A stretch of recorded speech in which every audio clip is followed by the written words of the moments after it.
Brain drain, बुद्धिवंतांचे स्थलांतर.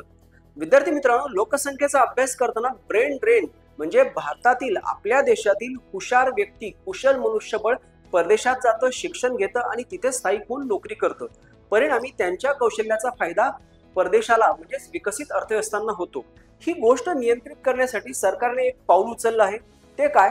तर जगातील नामवंत विद्यापीठांना आता भारतामध्ये त्यांचं शिक्षण देण्यासाठी त्यांचे कॅम्पस उभारायला परवानगी दिलेली आहे.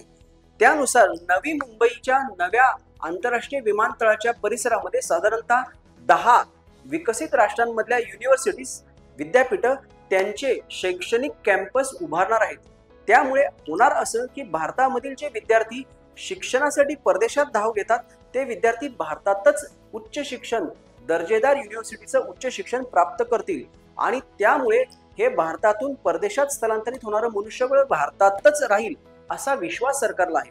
पण त्याचबरोबरीने आपण आणखी एक गोष्ट करणं गरजेचं आहे की त्या विद्यार्थ्यांना उच्च शिक्षण घेतल्यानंतर तशीच दर्जेदार नोकरीची संधी सुद्धा भारतात उपलब्ध करून देण्याकरता आपल्या अर्थव्यवस्थेची त्या दृष्टीने प्रगती करणं गरजेचं आहे.